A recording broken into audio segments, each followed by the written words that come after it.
Oh, guys, good, you're here. I am so excited. Guess what? I hope this isn't about your podcast again. Why, did you finally listen to it?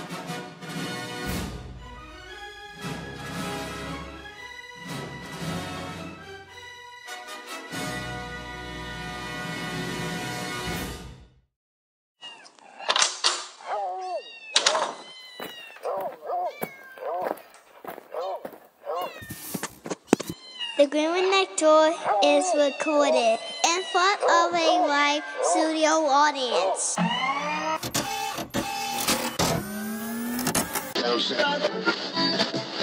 Jingle bell, jingle all the way. Oh, what fun to ride a one-horse sleigh. Hey! And here's your host, my mommy and daddy, Chris and Stella Green.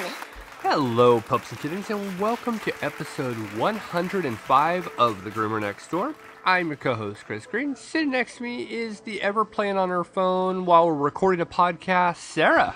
Hello. Well, this week, it's coming down to the wire. We have Christmas coming up. Holidays for everybody is rolling in as fast as possible. I hear a bing bing from your phone. That was great. And we are... I was just poking fun at you on Facebook. And we are, well, I would say overworked to the point of no return. Overworked. We're a bit, stressed out. Bit. But, that's one thing that's great about being stressed out is that our work actually kind of helps manage our stress. Because even though it drives me nuts when people come up to us and say, well, you're so lucky, you get to play with dogs all day. When that's not the case, we don't get to play with dogs all day. We get bit, we get scratched, we get chewed out by owners. Yeah. Sometimes. Or people who aren't even part of, who even come to our salons, just random people. Running. Yeah, mouth breathers. But we do get, every once in a while, just a really good dog that we can snuggle up with, or we have a dog that used to be really bad, and then with our help, becomes loving and absolutely enjoys getting groomed. It's what we call our success story. We are one of the #1 groomers for aggressive dogs. We've said it many a times when Chris first started grooming with me, I said, look, I groom aggressive dogs. So that means you have to groom aggressive dogs.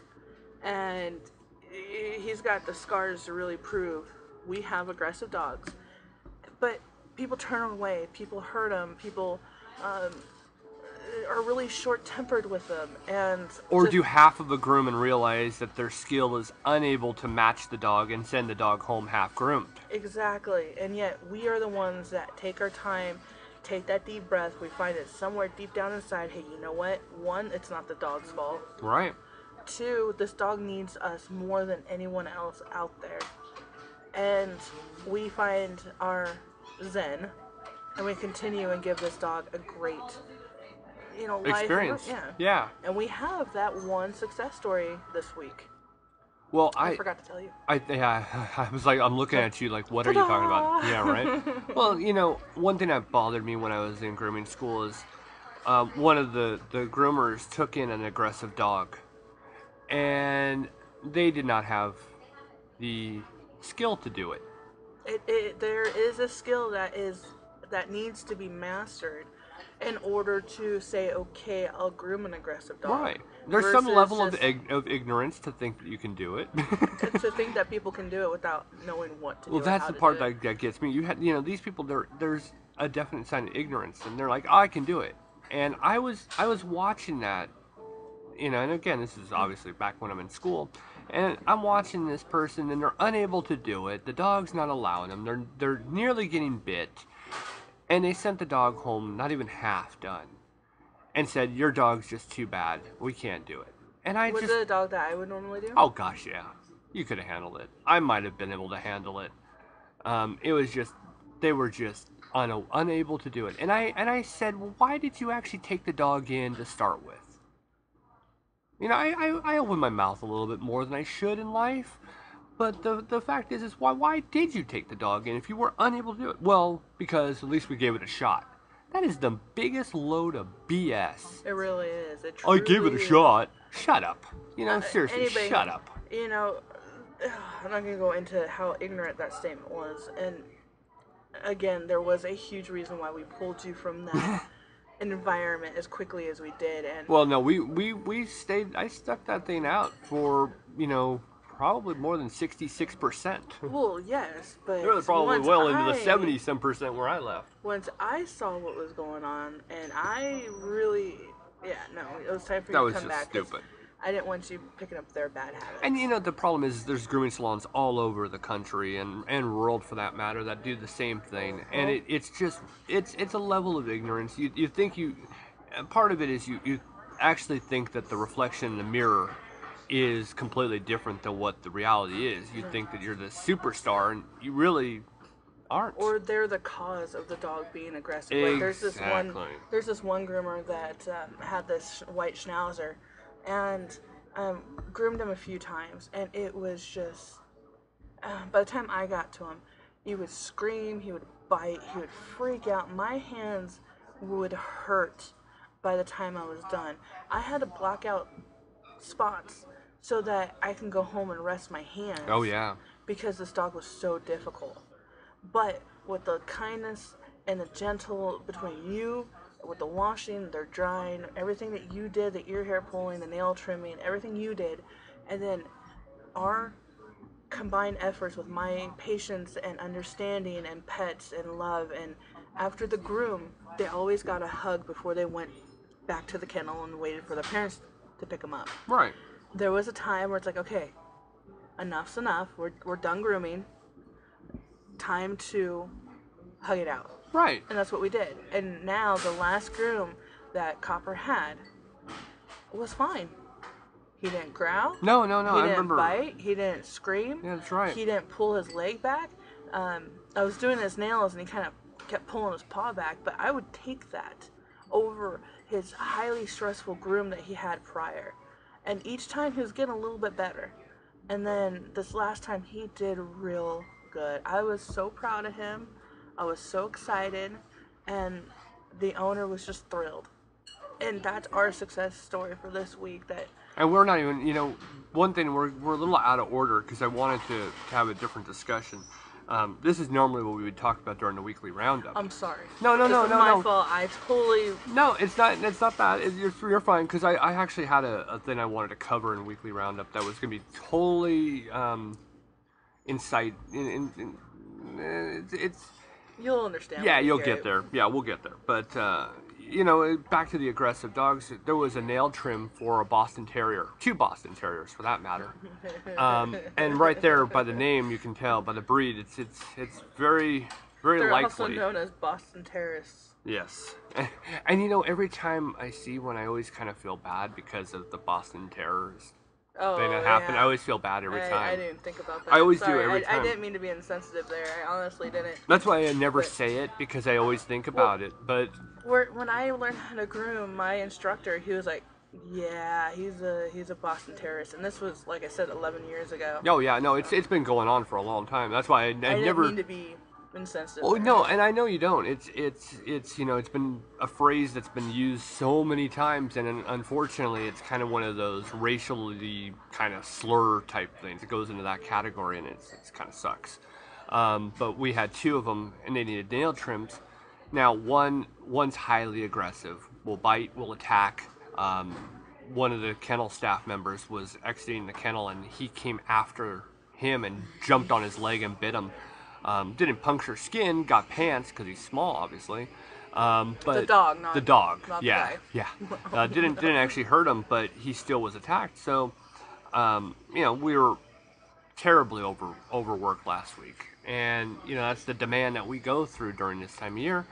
So Sarah it was actually your dogs for nail trims, but the way we operate is all the money goes into one pot. It doesn't matter who's doing the groom, who's doing the nail trims, who's doing the whatever. It's all going in the same place. So and when we have dogs that say, you know, Sarah only, yeah, you have quite a bit of work.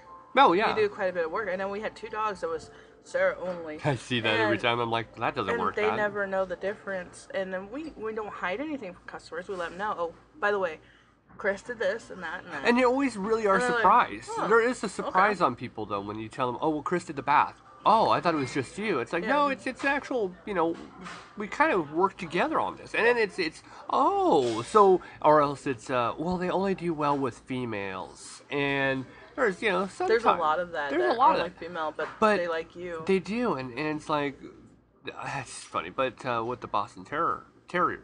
I was calling terror. It was. I was able to get it. I separated him from his buddy, got him out without harm, put a simple lead on him, tied him up so that he couldn't, tied him to with the lead to the other kennel, put a muzzle on him because he is a biter. You got to make sure you're safe. You're not supposed to muzzle Boston Terriers, but This muzzle was completely different. these are different muzzles. Yeah. They don't restrict him from anything, No. but it stops him from biting. Yeah. It is like a.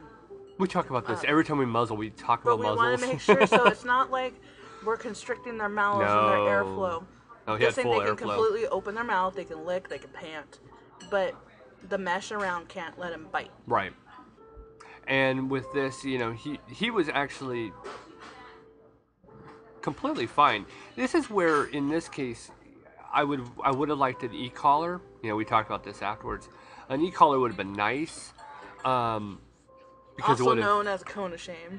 it would have done the same. But once I had him, I had his mouth restricted from being able to bite me. I sat down on the floor, and he's on my lap, and I'm petting him, and I'm talking to him, and that's how you actually work with it. And I was able to do his nails. He didn't frail. He didn't try to get away. And that what made it nice is that I never. He's flailing. What made it nice is he didn't. By doing so, he didn't pull his hand, so I would, click him or anything. Never clicked him, nothing. Got his buddy out, did this, the nails on his buddy, put him back in there, and it was a success. But here's where we're talking about aggressive dogs, and this is where it comes down to: you just have to know what you're doing, and you have to be smart. One thing that bugs me is the groomers that are aggressive. They think that aggression is going to overpower the dog. Well, a lot of people mistake alpha with aggression. They think, oh, I'm being alpha. No, they're being aggressive. Yeah. You don't have to be aggressive and alpha. You don't have to. Katana knows I'm alpha. Oh yeah. And I'm not aggressive with her. No. I rub her little head. I give her special treats. I talk baby to her. Oh, But she knows to listen to me.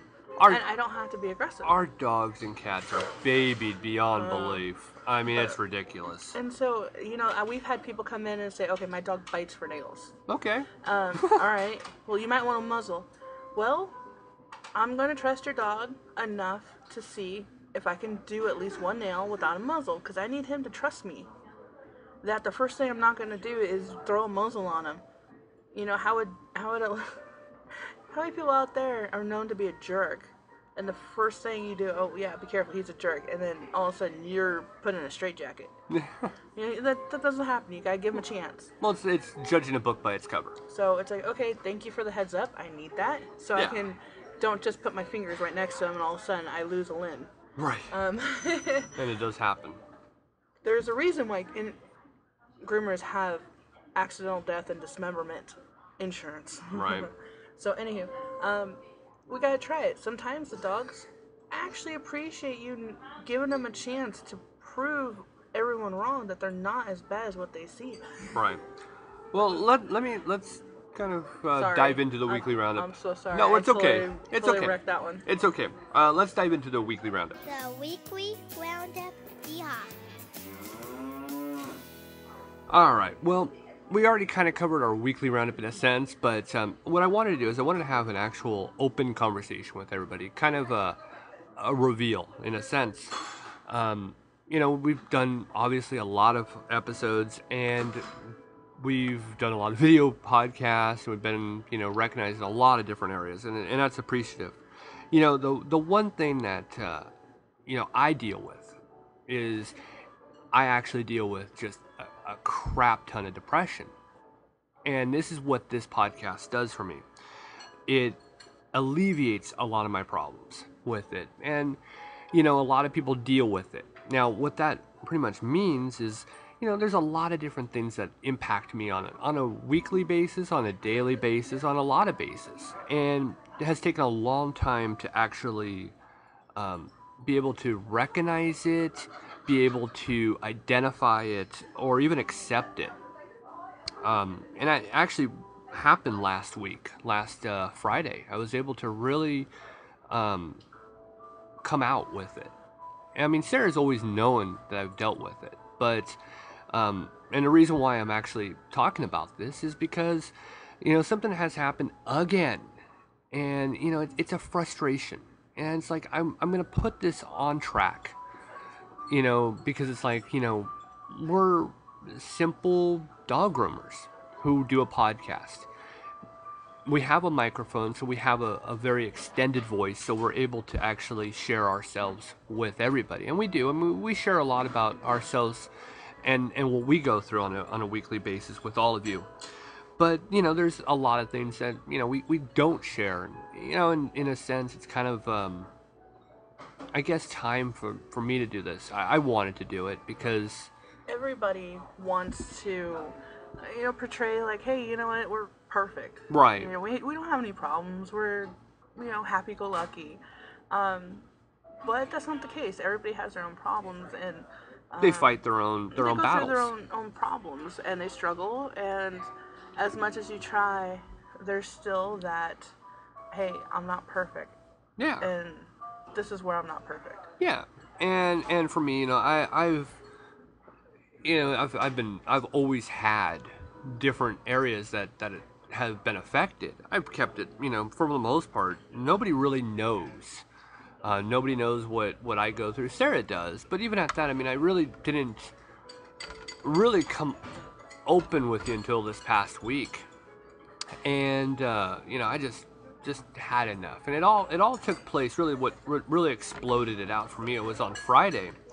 I had posted on my personal Facebook page something that had frustrated me.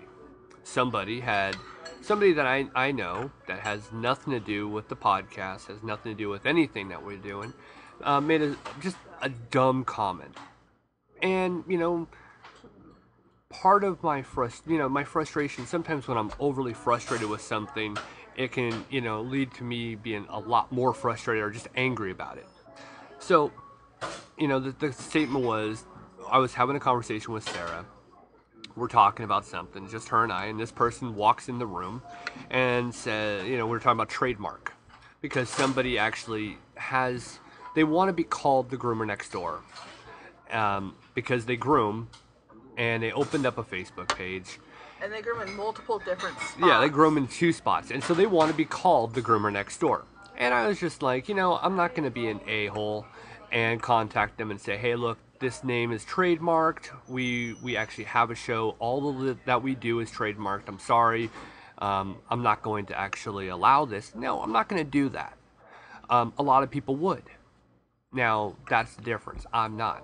So, this person walks in the room, doesn't know the conversation, and speaking out of their butt, they say, well, are you sure you're trademarked? Well, yeah, I'm positive. For one, it's right there on iTunes. It's right there on our hosting page. It's all there. It's on our website. And even at that, if you wanted to do poor man's trademark, you can simply go into Google and look up photos that show album art, photos of us in different places, and they date back. This person had just opened up their Facebook page. So, you know, the person who wants to be called this, I don't care as much. That's irrelevant. So this person then says, well, are you, you know, is it trademarked in this state, or is it only in this state, or is it in all the states? Okay, for one, don't speak out of your butt. You know, if you don't know anything, if you don't know something, and this is a stupid question. This is definitely a stupid question. That's where when people say there's no such thing as stupid questions, this was. So it's like, really? Seriously? You know, I didn't bash them. I didn't put them down. I didn't say anything derogatory or anything. But I, of course, thought it. And, I'd post on my Facebook, my own personal Facebook wall, not even on not even on the Groomer Next Door podcast Facebook page. I just posted on my own personal page. And, a couple of my good friends, they commented, and one actually, who's very intelligent, he made a joke about it, and it made me laugh and made me feel better. It was like, oh, that's funny, right? And then I get this person who doesn't listen to the podcast. Why they were on my friends list, I don't know. But they decide to pretty much rip me a new one. Now, folks, I understand a lot of people like to say social media is the root of all these problems, and the reason why we have problems is social media, Facebook and Twitter and all of these things. They're terrible. No, they're not. It's these people that comment. That don't know the situation, they don't know a story, and they make their own opinion. That's what's wrong. If we could just get rid of the idiots, then we'd be fine. But unfortunately, we can't. So I deleted their post, and I had said, because they admitted, well, I didn't know what it was, so how is that a problem? It's like, well, for one, don't, Nobody would have known that you didn't know if you didn't post it yourself right, originally. Right. So there was that as the start of it, and it's like, oh my gosh. So I deleted it. I said, look, and they said, I can't believe that you would bash one of your podcast listeners. For one, it wasn't a podcast listener who said it. So let's start with that. Second of all, I had said somebody I know. And third, you don't listen to the podcast. So that's that's just the point of it all. So I said, look, I'm deleting it. I deleted your post because I'm trying to I don't want to make you look stupid. And it wasn't about you, it wasn't about our podcast listener, so drop it. I had to come back again and I'd do another attack. And, folks, I'll be the first to say I can be the biggest SOB out there. I can easily belittle somebody, and I can do it with just such elegance. And yeah, in some sense, I can be a little proud of that, because if you're stupid enough to want to have that kind of battle, you're destined to actually be belittled. Well, I took the high road this time, which is not my method. That's yours, Sarah. This is how Sarah does things. I usually will, and this is part of what I deal with on a daily basis, is I can be angry, I could be sad, or I could be fine. I was angry when I read it, so typically when I'm angry like that, I usually will just drop the gloves. I took your approach. I was nice about it, but then I deleted and blocked this person. Now, of course, they can't let things go, as always. And they post on their Facebook wall some derogatory crap. What it was is that they took screenshots of what you said, and this isn't the first time someone took screenshots of what you said, and they try to twist it on you. Right. And I always have, but the problem is that you have such a high intelligence, and you can speak properly, especially when you really need to get a point across, without making yourself look like a jerk. And that's what you did. You used, $5 words. And people think that when you start speaking intelligently, you're all of a sudden a jerk. Yeah, you're belittling them or right. And it's like, it's not it's not your fault. It's not my fault that you can't understand what he just said. Right. And we're not going to dumb ourselves down so you can understand. Well, part of the problem is they that posted on there and asking their friends if she was out of line. Well, I'm sorry, but you're asking your own friends if you were out of line. Your own family members. Most people are going to roll over and say, oh, no, you're fine. Yeah, how dare that person say this stuff? Even though you're the one to admit that you weren't smart. You were the one. Okay, I even said to her, before I deleted her from my Facebook page, was that there is an old saying. I had it perfectly lined up, and this is what happens. And I said to her so eloquently that her friend, eloquently, whatever, Sorry, I just used my vocabulary. I just made you look bad. Sorry. No. Even her own friend had to put on there, why are you giving her a guilt trip using these words? Oh gosh. Yeah, it was just so stupid. Well, part of and it was I told her, it's better to be thought a fool than stand up, open your mouth, and remove all doubt. right there And you that's go. what she did. And instead of just going back and, hey, maybe Googling, hey, trademark rules, and all of a sudden you just learned a lesson. Right. And all of a sudden now you aren't stupid. You're not in that category anymore. You just educated yourself. Well, I just educated her, and she's belittling me for what I did for and her. So instead of doing that, she jumps in 2 feet in, pissed off, and saying, "Oh, you're calling me stupid? How am I stupid? You don't know, blah blah blah," flipping out. It's like, look, for one, it's not our fault. You don't understand common knowledge. Right. Trademark infringement and trademark Law. It's tricky. Well, it is, but in the majority, people know trademark means that you cannot have that word. You cannot have that name. You can't have that. Well, you can't have It's a you law. can't produce a show now. Well, either way, it's And that's what trademark this was all anything. about. It was like you can't You know, trademark you- the show. You can't plaster Ford all over your stuff and sell it that way without Ford coming after you and saying, "I want my money." For example, there's a Disney dating site that uses the pictures of Disney. You know that they're going to be sued because they're charging like, I forget, I want to say it's like $20 a month, and they have pictures of Disney all over it. You know that they're infringement. That's trademark. So, why in the world would you open your mouth and make everybody see how dumb that was? Because everybody in everybody's life, they have at least at one point or another said, "Wow, that is stupid." Yeah, and that's Well, what my stupid is to be interpreted by the person, because people with extremely high IQs could be talking and listen to our podcast and say how stupid we are because we fumble our words, or we might say something. or we don't stay on point. Exactly. Well, then you have people like us who have somebody that is not educated, doesn't want to be educated, doesn't care to know what the difference between anything. That's dumb.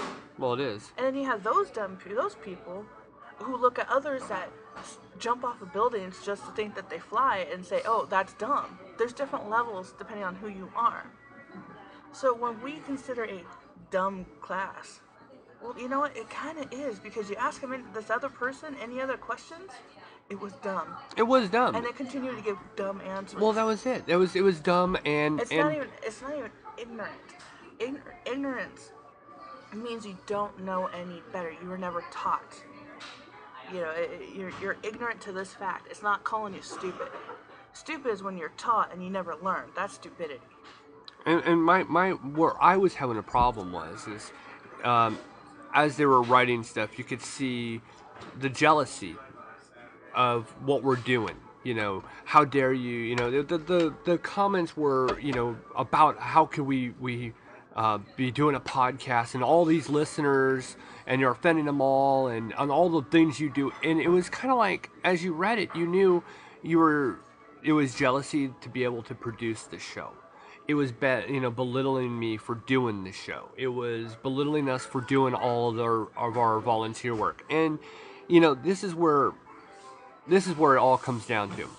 She has two friends who are also POSs and also have a gripe because they hide behind this false pretense, and what's great is that they've all been seen for what they are, but Oh yeah. and definitely seen as being fraudulent and worse people than you can ask for. But they've attacked.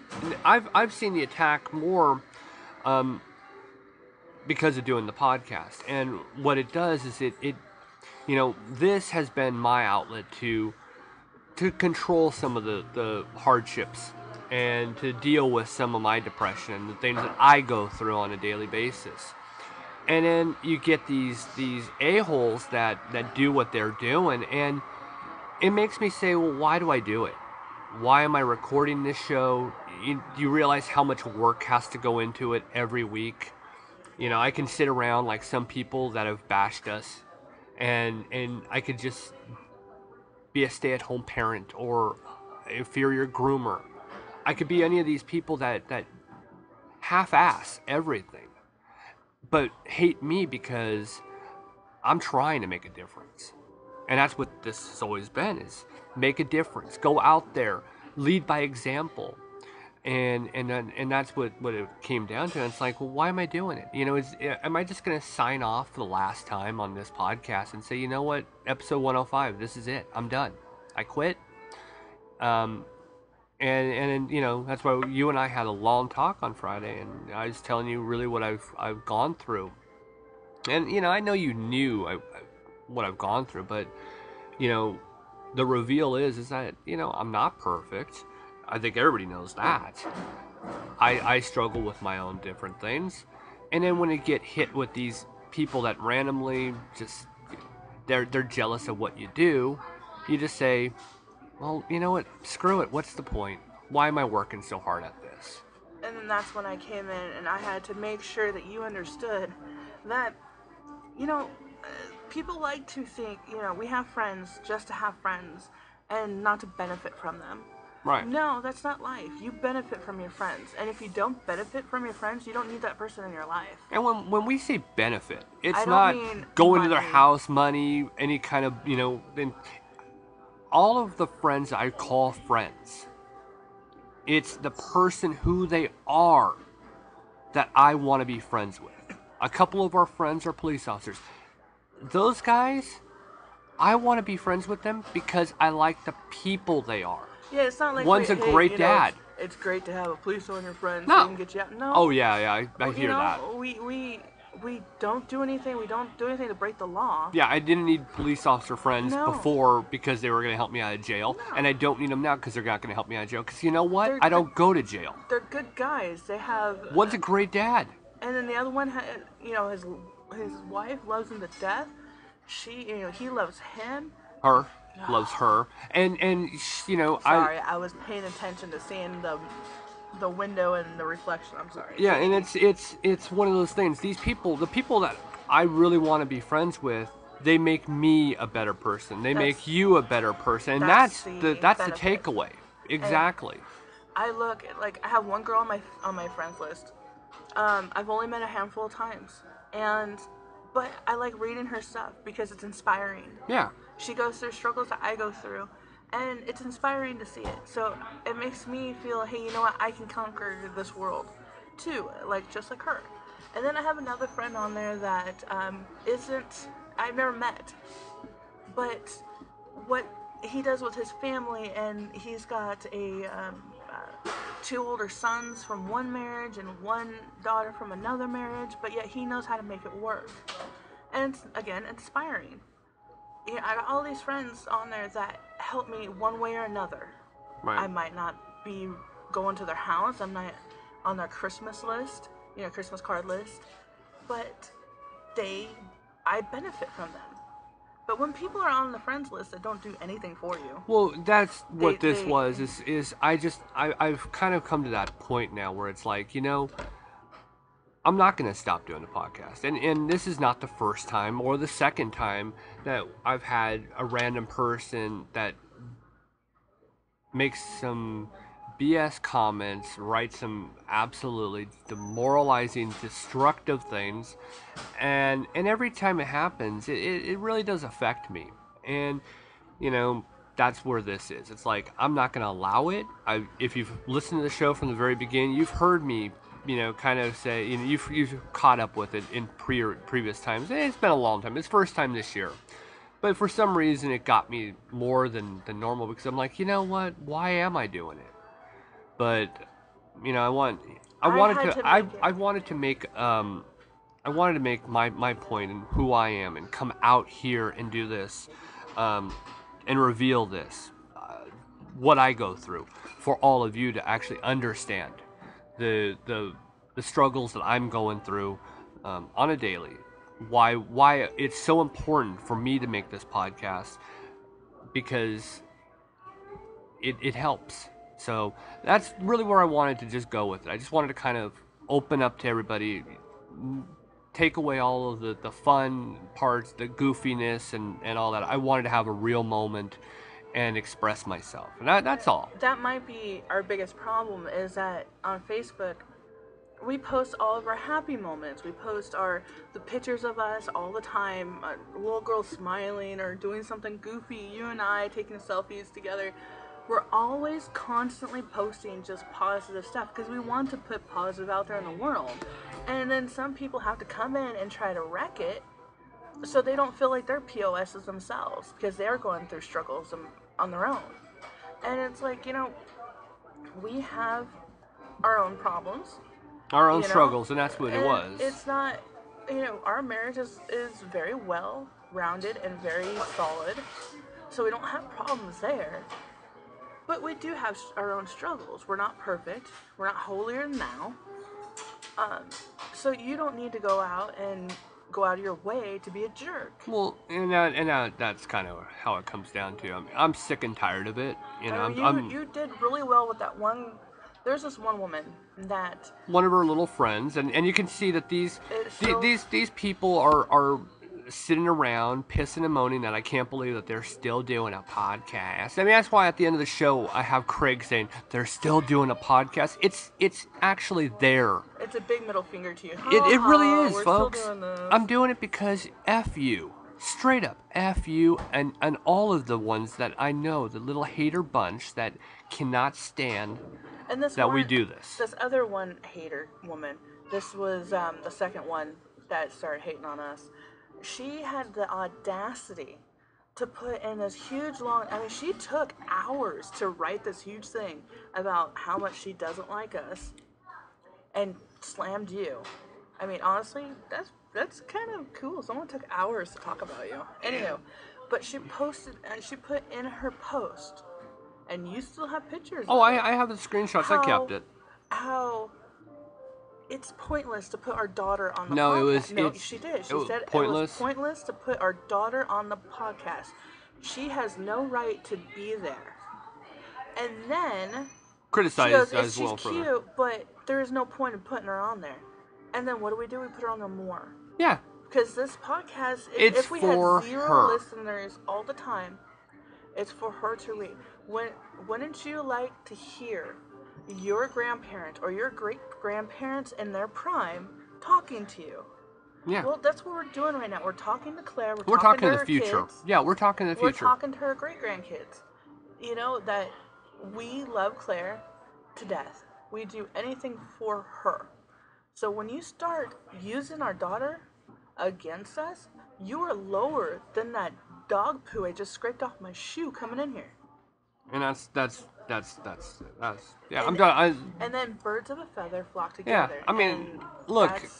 You don't like what we're doing. Go F yourself. Because you know what? I'm not gonna stop. I'm actually. You know what's funny? Every time I get one of these a-holes take the shot, I tend to just say, you know what? That's fine.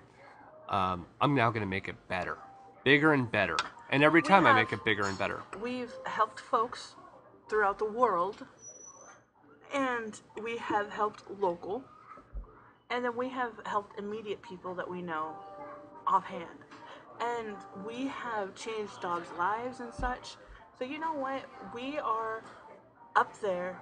And as much as you want to try to cut us down, it's not going to stop. This is how we are. This is who we are. Right. So back off. All right. Well, let's dive into G&D news. This week on G&D news, we have 2 stories. Both, unfortunately, are sad stories, and they were the best of the worst of the week. One comes from Las Vegas, Nevada. It was an actual sentence came down on a very terrible human being who claimed that drugs was the cause of him destroying pets.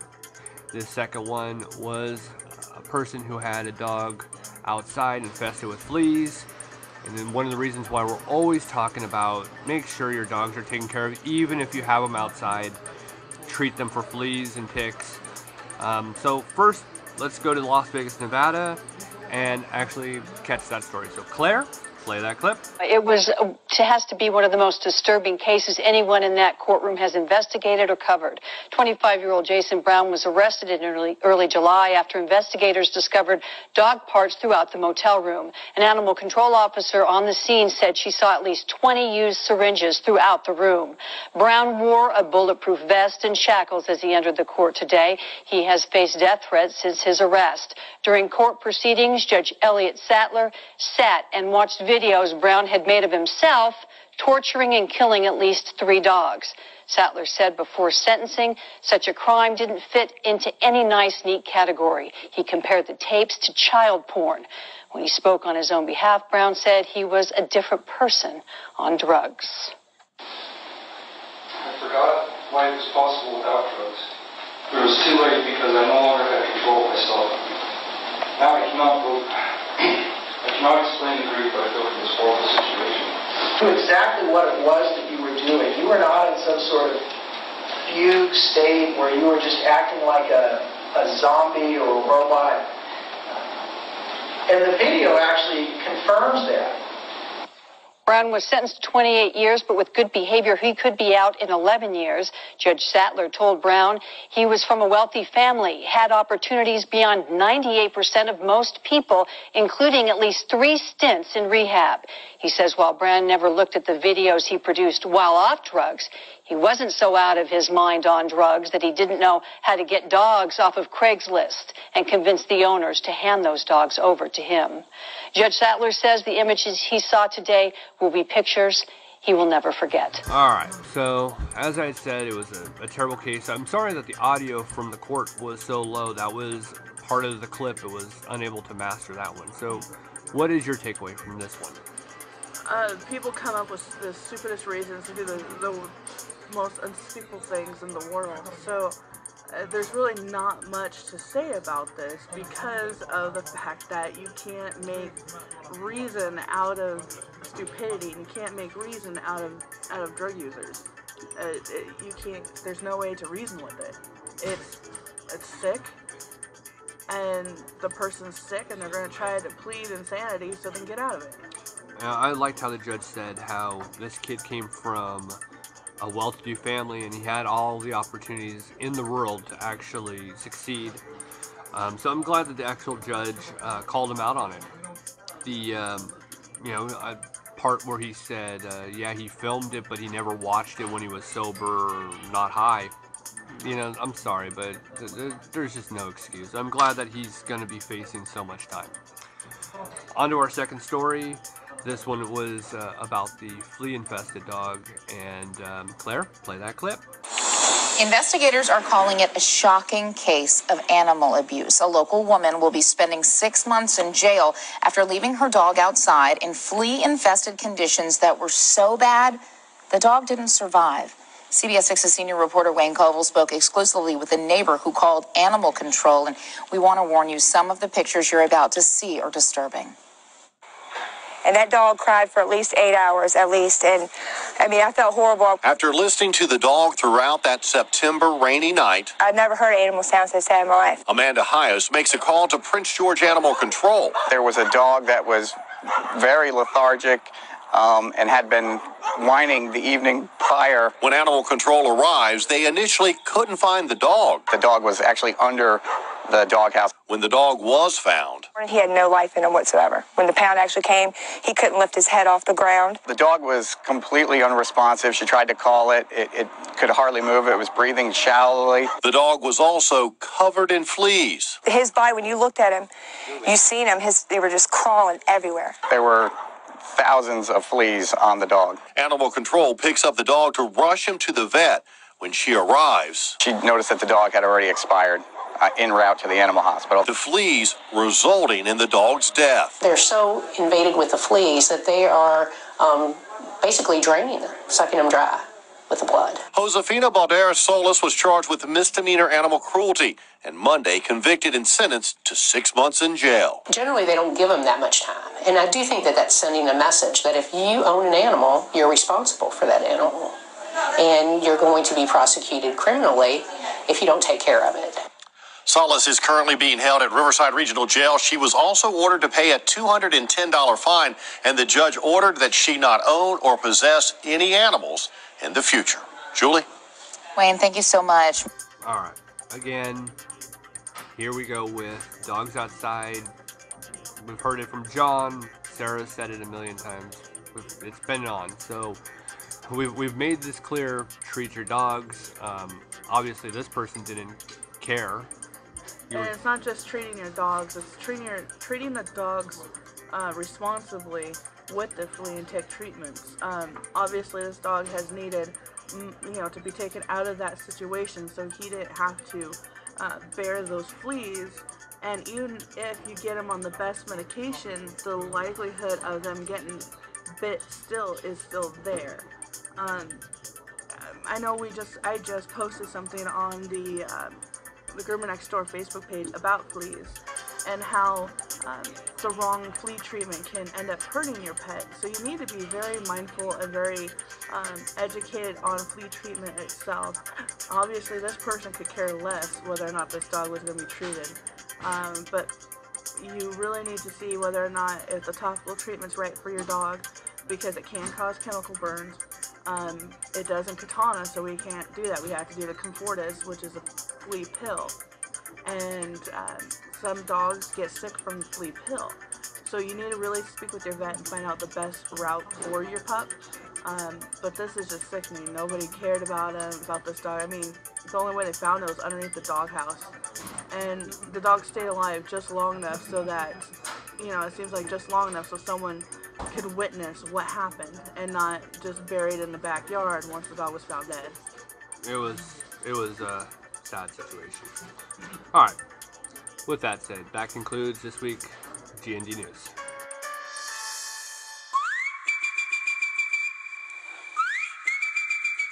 Mom Peeve. Wanna go for a walk? All right. This week on Taking Pet Peeve for a Walk, it's a real interesting kind of peeve that actually will get under your skin.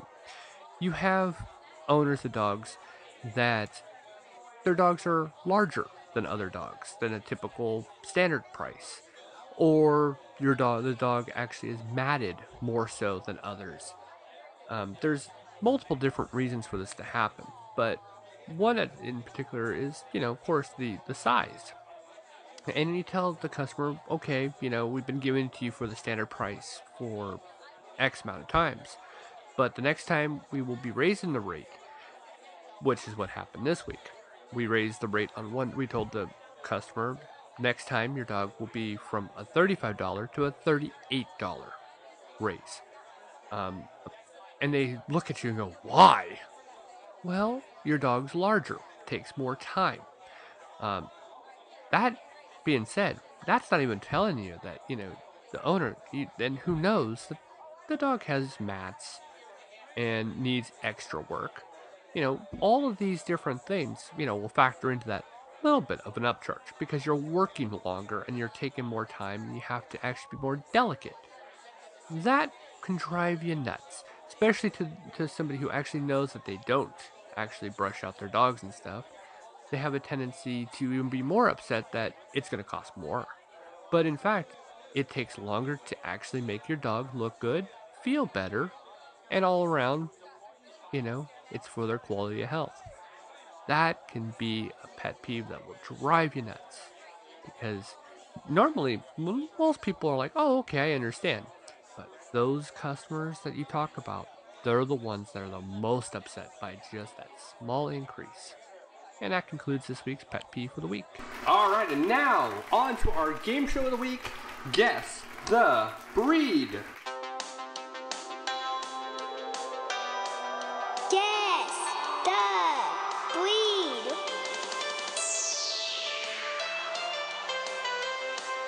With your host, Chris Green. And now... What do I win? And now, our game of the week, Guess the Breed. Who's our contestant this week? Now, we had a nationwide search, and one person applied. And that would be you. So who are you? Laura. Wow. Contestants, really, you really should go on American Idol. Thanks. You can talk a little louder though.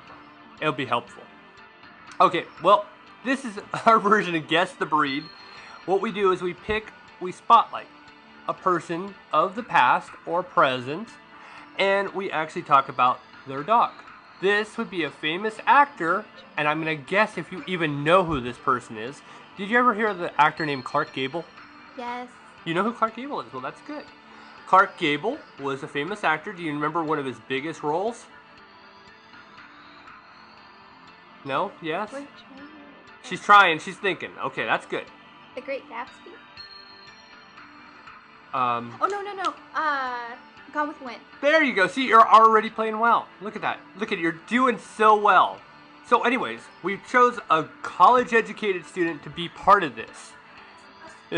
You are a college... Are you not? Tell the fine listeners what college you're a graduate from. Missouri University of Science and Technology. Science and technology. See, this is what you get to actually... You are not going to give her the answer. She's trying, though. She was trying. Okay, here's how the rules go. I'm going to list off character traits, descriptions of this breed of dog. When I get done with all of the descriptions and attributes, you're going to take a guess to see if you can guess the breed. You ready? Yeah. Wow. Now, you know people are going to listen to this. And they're just going to... Okay. I'm ready. Let's go. Let's start. Good. Okay. This dog is not hypoallergenic. Lifespan of this dog is 12 to 15 years. The origin of this dog is Ireland. Temperament is lively, playful, energetic, compassionable, affectionate, independent. Colors are chestnut, mahogany, or red. Have any guesses so far? Irish Setter. Swing. Hey, look at that. You got it right. And you just won Guess the Breed. Thank you for playing. You're welcome. Well, we had a little bit of technical difficulties last night recording the podcast all the way through. So now we are on location at Shadowin. So it sounds a little bit different. The meowing you hear in the background, that is Winnie. That's our house cat, and he loves to talk. He only wants to be in here when we're here. Yes, and he wants to be in our face, and he wants to be held. So when he's not being held, he's going to vocalize it. So we're going to try our best to keep his voice and his opinion down just a tad bit. And now that he's on my lap, it'll change. Right. Well, on to our main story of PAW PADS today. We had quite a few pups that came through last week who had either extremely rough PAW PADs, completely odd paw pads. It was the one that it was actually almost shredded? Yes. That was and odd. Some that are peeling off. So in case your pup is outside walking around and gets a cut from either a sharp rock or any kind of problems and they're bleeding, we do have a veterinarian that we've found. And it's not easy to leave, no, is it? It's not. I know. You're trying to find the words, and right? I get it. Because you got to be politically correct at the same time. And that's why it's hard to lead. Sometimes you repeat yourself because you're trying to keep flow with your brain. Exactly. Now you're starting to get this. Well, he goes ahead and he explains how to take care of a bleeding paw pad. And everyone really should have these on hand no matter what, especially if you're an avid runner and your dog runs with you. You really need to have these on hand, either in a fanny pack or some kind of backpack you run with. Or if you're going to start running, don't run very far from your house so you can get to your house and back or whatnot without serious injury to your dog's paw pad. All right, so Claire, play that clip. Let's talk about how to treat pad injuries in dogs. Now, pad injuries are very, very common because obviously these pads are hitting the surface of the ground. And dogs like to run, play, and some of our hard surfaces like concrete and asphalt can sometimes tear up these pads, or there can be glass or things like that, and they can cut their pads very easily. And so the first thing to know with a pad injury is they can sometimes bleed quite a bit. And so getting the bleeding stopped is our first priority. If you can, your first priority is to get your dog to a veterinary clinic so they can take care of that. Some of these pad injuries require sedation and suturing and bandaging. Some require just bandaging and skin gluing. It just depends. So your veterinary clinic can help you with that. Depending on where the cut is, identify that. The best thing to do is going to be to put some sort of gauze pad or pad across it that will control the bleeding, and then taking like a self-adhesive wrap and gently, without any constriction or any tightness at all, just gently wrapping around that paw. What that'll do is create a little bit of a compression bandage, enough to stop bleeding so you can get to your veterinary clinic. If you're out in a remote area, keeping a triple antibiotic ointment or something like that with you is a good idea to coat into that wound first, then covering this. The biggest thing to know is making sure that these toes don't swell. If the toes are swelling, your bandage is too tight and you need to loosen it. Out of all of the interviews I've seen, that was probably the most direct route of making sure to bandage your pet up. Some people talked about a particular medicinal honey to put on it. I was like, no. What? Yeah, there's a particular type of thought honey. the dog's just gonna eat it. No, it has antibacterial fighting infection stuff in it. Is good stuff. Yeah, and the person said they put essential oils on the back of the dog just to calm it down. He couldn't make it to the chair, so now he's mad. And I put him down. That's why he wasn't meowing all that time. So, the self-adhesive bandage that he's talking about is commonly known as vet wrap. It's not sticky. It's not going to stick to your dog's hair. It's not going to stick to your fingers. It's not going to stick to your hair. And then when you remove it, there is no pulling of any kind of hair. It just sticks to itself. And don't go for the microphone. Winchester. I use it here for myself and for I've you. done it. Yeah, when I cut my finger a couple weeks ago, I wrapped it with a Band-Aid and put vet wrap on it. Perfect. And it keeps the water out for the most part. But that's what I do too, is when I have a cut, dog hair gets everywhere, especially when you're wearing a Band-Aid. So you put a little vet wrap around your own cut, the hair doesn't get to it. And one thing that's really important that the guy said is to make sure, or the veterinarian said, was to make sure to not wrap it too tightly because you don't want swollen toes. Right. But there's actually a lot of product out there that will help deter from cracked, blistered feet and such. And let me just kind of go over the paws are made up of the following 5 components. The claw. Of course, all your dogs have claws. Unless the claw. Actually, I'm thinking of Inspector Gadget right now. The actual. I was thinking of Liar Liar.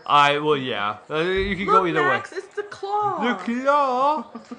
The other one is the digital pads. Which are the toes. Right. Which one you think of as toes. Yep. The metacarpal pad, which is that big one in the middle. That's right there underneath the little small ones. If you're looking at your hand, it'll be kind of like your palm. Yeah, there you go. The dew claw. Now, not all dogs have dew claws. And some people have them removed. Yep, and some have multiple ones, or floating dew claws, for that matter. The floating dew claws creep me out. Well, see, dew claws out in the wild are very important. They're helped to use to rip the flesh apart when they're eating their prey. Domesticated house dogs really don't need those dew claws. They're just more of a nuisance than anything. Right. And then the final one is the carpet pad, which has a terrible, terrible sound to it. I'm going to leave that for all of you to kind of figure that out. It's the pad that's higher up onto what would be like our wrists. Now, along with all this, of the 319 bones that on average that you comprise on your dog's skeleton, a handful of those, so to speak, see what I did there? That's so funny. Are dedicated to the paws. Along with bones, dog feet include skin, tendons, ligaments, blood supply, and connective tissue. Yeah, see, the paw pads itself have several different layers.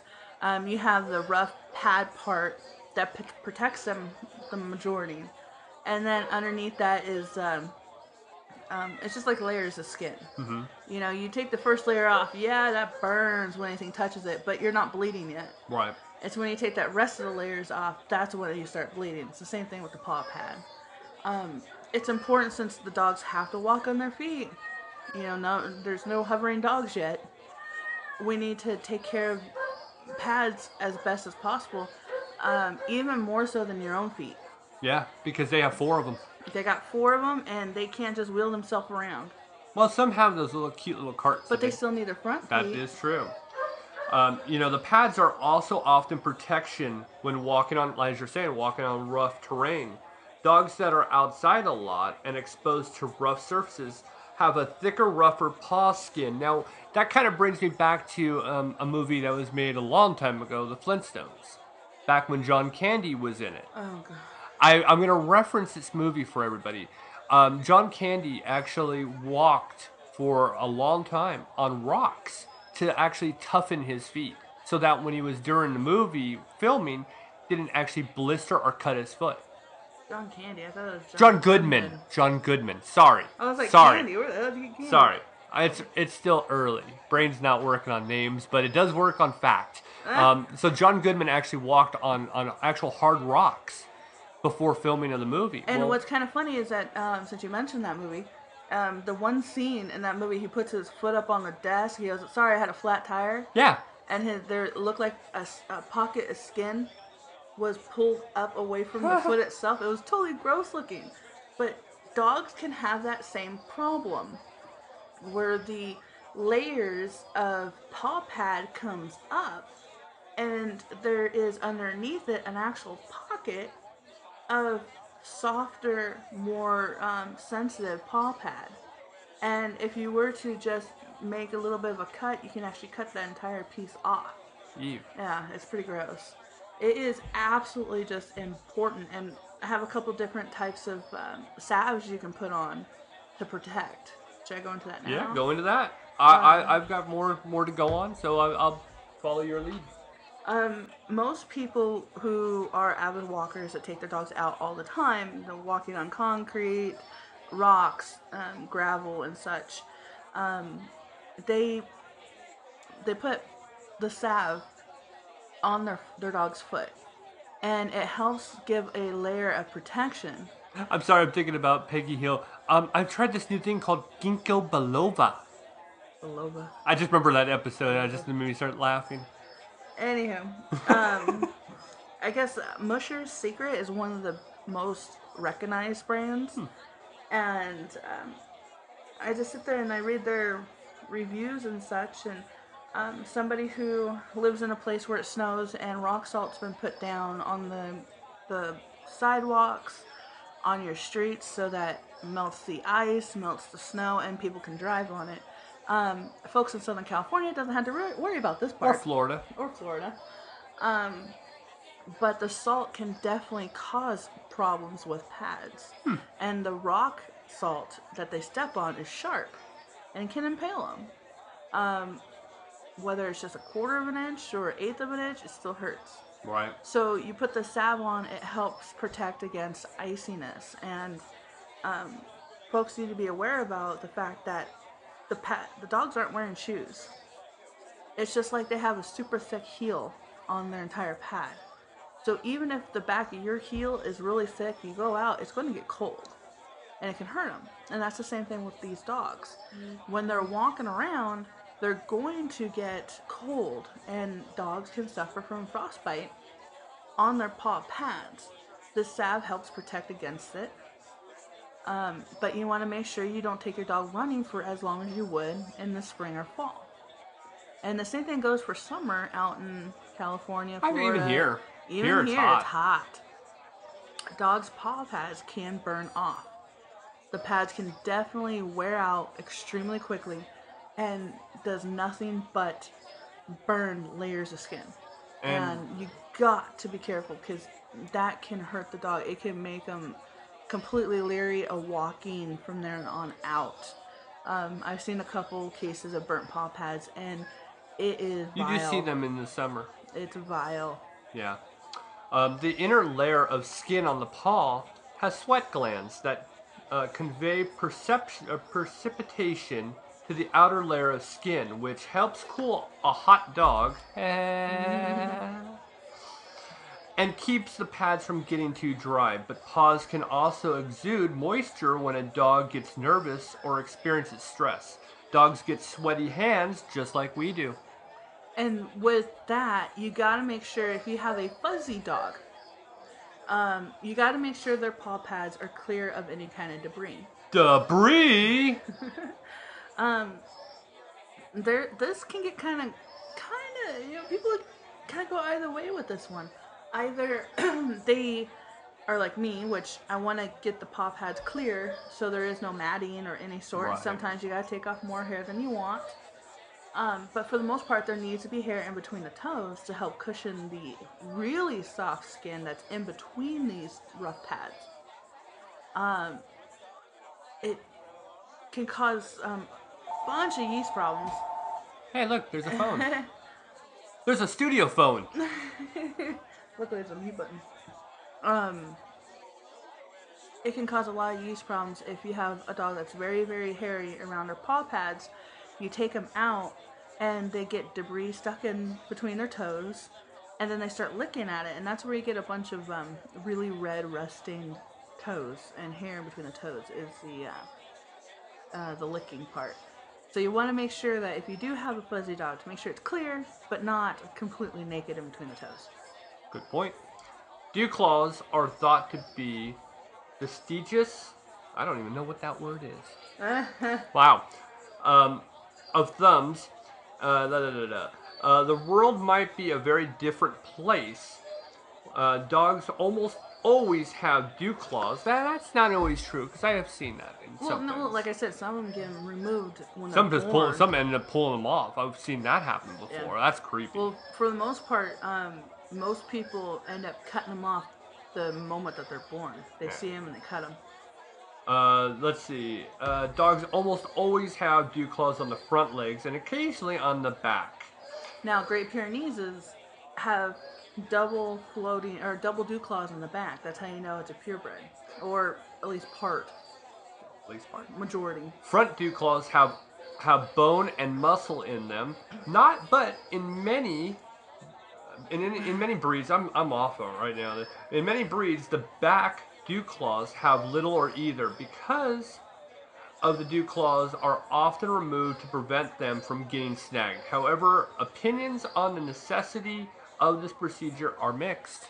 It is. It really is. My opinion on the thing is that they should be removed.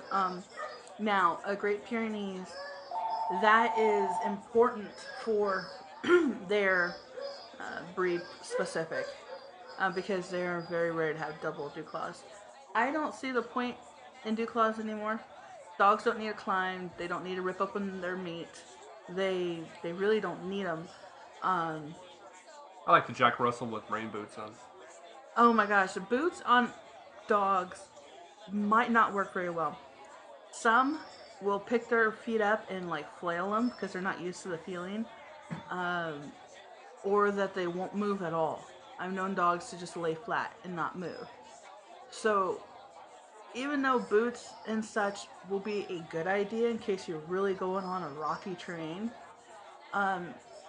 so if you're that type of person, you know you're athletic, you know you like hikes and such, and you want to get a dog, get him as a puppy and train him how to wear these. Put him on them young, get him used to it early, because if you take an adult dog and then all of a sudden want it to wear boots or any kind of shoes or booties, they're not going to like it. Yeah, especially if they're an old dog. It's like, what is this? And lastly, I'm going to say, do you love having your hands massaged? Well, so does your pup. According to the ASPCA, a paw massage will relax your dog and promote better circulation. They recommend rubbing between the pads on the bottom of the paw and then rubbing between each toe. Now, here's where I'm going to speak for me, but I know you're going to say the same thing. This is where we come down. You should be doing this from the moment that you get your dog, the moment that they're a puppy. Playing with their paws, playing with their legs is advantageous. Because if you don't, they end up becoming very defensive when you or your groomer is going to actually be working on them, whether it's shaving, trimming, doing nails, anything. I don't think you get any more on point than that. That's why I left that one for last. Closer. You got to play with your dog's pads all the time. Something that we do to calm the dogs down here is playing with their pads and massaging their feet. And while you're putting salve on their feet to get ready to go out, it's a great way to, relax your pet. And it relaxes you too. You're sitting there, you're playing with your pet, you're bonding with your pet. You're watching Murder, She Wrote.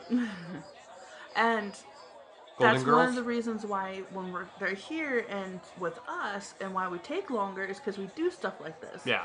Another one is massaging their tips of their ears. Yes. You go from the base of the ear all the way up to the tips and you keep going back and forth.